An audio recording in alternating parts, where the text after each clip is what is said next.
आज ही डाउनलोड करें Skymet mobile app, पूछे मौसम का हाल अपनी पसंदीदा भाषा में और रहे बाकियों से एक कदम आगे। नमस्ते दोस्तों, मेरा नाम महेश पलावत है। आज 25 जनवरी हो गई है। आप सभी का बहुत बहुत स्वागत है।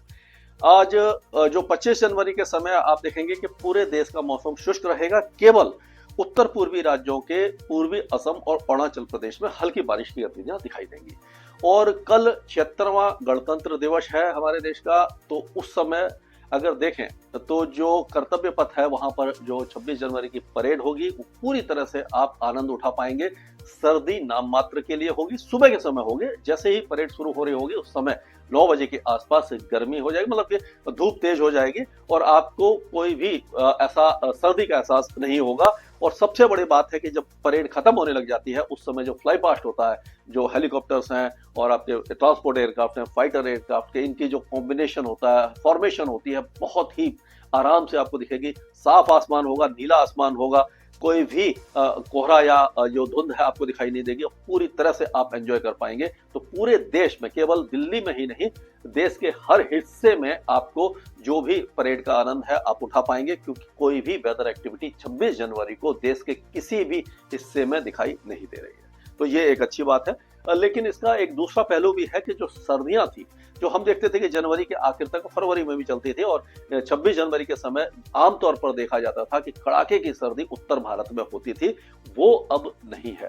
इस बार तापमान एकदम से बदला है, मौसम एक तरह से बदला है, तापमान एक तरफ से तेज, मतलब कह सकते हो कि सर्दी से सीधे ही आप जो कंफर्टेबल वेदर में पहुंच गए हैं। और आगे भी बहुत ज्यादा उम्मीद दिखाई नहीं दे रही है, कम से कम 7-8 दिन तक, 6-7 दिन तक। और उसके बाद में आज 25 है तो 4 दिन लगा के चलिए, 29 और 30 तारीख से एक बार फिर से पश्चिमी विक्षोभ आएगा और फिर से बारिश की गतिविधियां बढ़ेंगी, जो थोड़ा सा टेम्परेचर को फिर से कंट्रोल करेंगी। और उसके बाद में फिर हो सकता है कि टेम्परेचर बढ़ जाए। तो कह सकते हैं कि सर्दी, जो कड़ाके की सर्दी थी, वो तो हट चुकी है। हालांकि अब जो वूलन्स है वो धीरे धीरे अंदर रखने के समय आ गया है। उत्तर भारत में, मध्य भारत और दक्षिण भारत में तो पहले ही जो सर्दी के कपड़े निकल ही नहीं पाए इस बार। और जो उत्तर भारत में भी कई लोग कंप्लेन कर रहे हैं कि हमने जैकेट खरीदी और स्वेटर खरीदे, कार्डिगन खरीदे, कई चीजें मतलब खरीदी कि सर्दियों में एंजॉय करेंगे, लेकिन वो नहीं हो पाया। तो अब आप मान के चलिए कि आगे भी आप इनको यूज नहीं कर पाएंगे। अब ये देखेंगे पश्चिमी विक्षोभ जो था वो आगे निकल गया है, एक और पश्चिमी विक्षोभ काफी पीछे है। ये आएगा आपका 29 तारीख के आसपास, पहाड़ों पर आएगा। और एंटी साइक्लोन यानी विपरीत चक्रवाती हवाओं का क्षेत्र जो बना हुआ है, घड़ी की दिशा में जो हवा घूमती है, ये विदर्भ और दक्षिणी मध्य प्रदेश में बना हुआ है। उत्तरी गोलार्ध में अगर घड़ी की दिशा में हवा घूम रही है तो इसका मतलब वो नीचे की तरफ आ रही है, सबसिडेंस हो रहा है। अगर वो नीचे की तरफ आती है तो इसका मतलब है कि आसमान साफ रहेगा, बादल नहीं बनेंगे, गर्मी होगी, क्योंकि जो हवा जब नीचे आती है तो गर्म होती है और वो बादल नहीं बना पाती। उसी तरह से अगर साइक्लोनिक सर्कुलेशन होता है तो हवा ऊपर की तरफ उठती है, जो उसमें थोड़ी बहुत जो नमी होती है वो जब हवा ठंडी होती है तो वो कंडेंस होकर के बादल बना लेती है। तो उत्तर पूर्वी भारत में जो बारिश थी वो अब लगभग थम जाएगी, क्योंकि यहाँ पर मॉइस्चर नहीं है, एक्टिविटीज नहीं हो रही है। अब अगर हम देखें आगे तो ये है 30 तारीख का मतलब मॉडल है, जो आप देखेंगे गिलगित बाल्टिस्तान, मुजफ्फराबाद, लद्दाख, जम्मू कश्मीर और हिमाचल प्रदेश के ऊंचे पहाड़ों पर स्नोफॉल दिखा रहा है। स्नोफॉल हो सकता है, बारिश भी हो सकती है। बाकी उत्तराखंड में कोई खास वेदर एक्टिविटी नहीं है और बाकी इलाकों में भी नहीं है। उत्तर पूर्वी राज्यों में फिर से कुछ वेदर एक्टिविटी आपको दिखाई दे रही होगी। और उसी तरह से अगर हम देखेंगे इसको तो ये दक्षिण भारत में एक बार फिर साइक्लोनिक सर्कुलेशन बनेगा, तमिलनाडु में बारिश की गतिविधियां शुरू हो जाएंगी। तो इस तरह का वेदर रहेगा। अब 1 तारीख की बात करें तो 1 तारीख को, यानी 31 को भी थोड़ा बहुत रहेगा।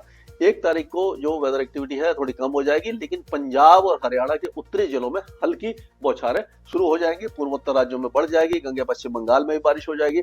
और अगर देखेंगे हम तो कर्नाटक के साथ साथ जो तेलंगाना के कुछ इलाके और दक्षिण भारत में तमिलनाडु, केरल, कर्नाटक, ये सारे इलाके, आंध्र प्रदेश और कुछ इलाकों में कर्नाटक वगैरह में भी बारिश की गतिविधियां दिखाई दे रही हैं 1 तारीख को। और 2 तारीख होते होते हम देखेंगे कि पंजाब हरियाणा के कुछ इलाकों में बारिश बढ़ेगी। और यहाँ पर आप देखेंगे तो ये उड़ीसा और छत्तीसगढ़ और आपका जो महाराष्ट्र के कुछ इलाके, ये सारे इलाकों में भी बारिश आ सकती है। तो ये आगे का है, यानी 5-6 दिन बाद का फोरकास्ट है, लेकिन अंदाजा मान के चलिए कि हो सकता है कि इस तरह का वेदर हो जाए, थोड़ा बहुत चेंज आएगा। तो उसके बारे में मैं आपको लगातार अपडेट देता रहूंगा। अभी अगर हम माफ कीजिएगा एक एक राज्य की बात करें तो गिलगित बाल्टिस्तान, मुजफ्फराबाद, लद्दाख और जम्मू कश्मीर, ये जो इलाके हैं यहाँ पर आप देखेंगे कि 29 तारीख तक कुछ भी नहीं है, पूरी तरह से मौसम साफ रहेगा, कड़ाके की सर्दी रहेगी, cold wave condition Himachal Pradesh में कई जगह पर आपको दिखाई देगी और 30 तारीख से यहाँ पर मौसमी गतिविधियां शुरू हो जाएगी। उसी तरह से हिमाचल प्रदेश में भी 30 तारीख से और 2 फरवरी के बीच में स्नोफॉल ऊंचे पहाड़ों पर होगा, नीचे इलाकों में बारिश हो सकती है। उत्तराखंड में मौसम साफ रहेगा, अगले पूरे एक सप्ताह तक कोई भी वेदर एक्टिविटी नहीं होगी, कड़ाके की सर्दी रहेगी, दिन में धूप रहेगी, हल्की गर्मी हो सकती है। पंजाब की बात करें तो पंजाब में हम देखेंगे 1 और 2 फरवरी को अमृतसर, गुरदासपुर, तरन तारण, कपूरथला, होशियारपुर, जलंधर ये जो इलाके हैं यहाँ पर बारिश होगी। तब तक के लिए मौसम धीरे धीरे गर्म होगा, टेम्परेचर बढ़ेंगे और सर्दी लगभग गायब हो जाएगी। वही हरियाणा में है, हरियाणा के उत्तरी जिलों में 1 और 2 फरवरी को हल्की बारिश हो सकती है। दिल्ली एनसीआर में कुछ भी नहीं होगा, यहाँ पर भी टेम्परेचर जो है मिनिमम टेम्परेचर अगले 2 दिनों के दौरान कंट्रोल में रहेंगे, उसके बाद मिनिमम और मैक्सिमम में दोनों में बढ़ोतरी हो सकती है। और जब ये वेस्टर्न डिस्टर्बेंस आ रहा होगा 29-30 तारीख को मिनिमम टेम्परेचर और ज्यादा बढ़ सकते हैं, यानी सुबह और रात की जो सर्दी थोड़ी बहुत है वो भी कम हो जाएगी। उत्तर प्रदेश की अगर हम बात करते हैं तो उत्तर प्रदेश में कोई भी वेदर एक्टिविटी नहीं है। उत्तर पूर्वी उत्तर प्रदेश में और जो बहराइच, बलरामपुर, गोड्डा, बस्ती, गोरखपुर ये जो इलाके हैं यहाँ पर कोहरा छा सकता है। बिहार में भी कोई मौसमी गतिविधि दिखाई नहीं देगी, लेकिन उत्तरी बिहार में कोहरा छाएगा अगले 2 दिनों के दौरान, उसके बाद कम हो जाएगा। झारखंड में कोई भी मौसमी गतिविधि नहीं है, हो सकता है कि 2 और 3 तारीख को ये जमशेदपुर वगैरह और ये खुंटी वगैरह में बहुत हल्की बारिश हो जाए। अगर पश्चिम बंगाल की बात करें तो यहाँ पर भी गंगे पश्चिम बंगाल में कलकत्ता, डायमंड हार्बर, हुगली, हावड़ा, 24 परगना यहाँ पर हल्की बौछारें 2 और 3 तारीख को आपको दिखाई दे सकती हैं।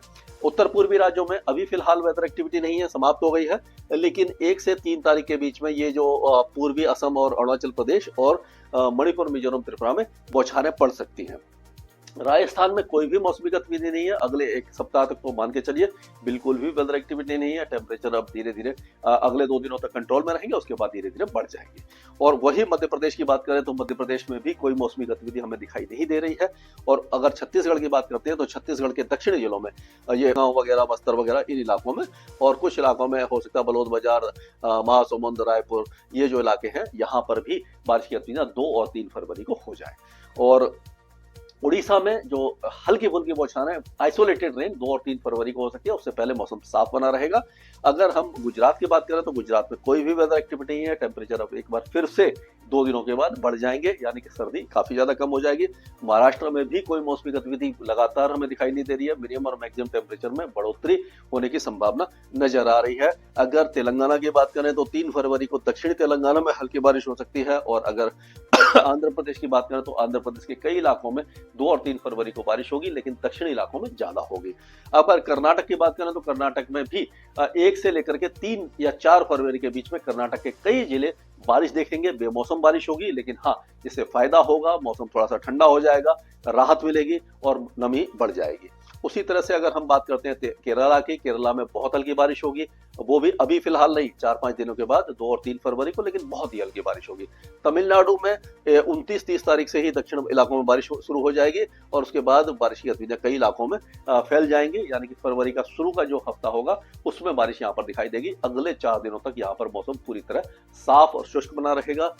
लक्षद्वीप और अंडमान के जो दक्षिणी इलाके हैं वहां पर हल्की बारिश होगी, बाकी इलाके पूरी तरह शुष्क बने रहेंगे। ये अभी तक का अपडेट था। इसके आगे का जो फरवरी का अपडेट है उसमें कुछ भी चेंजेस होंगे मैं आपको लगातार उसके बारे में जानकारी देता रहूंगा। स्काईमेट वेदर में अभी के लिए इतना ही। मौसम से जुड़ी सटीक जानकारी और खबरों के लिए हमारे YouTube चैनल को सब्सक्राइब करें और बेल आइकन दबाकर हर खबर पर रखें नजर।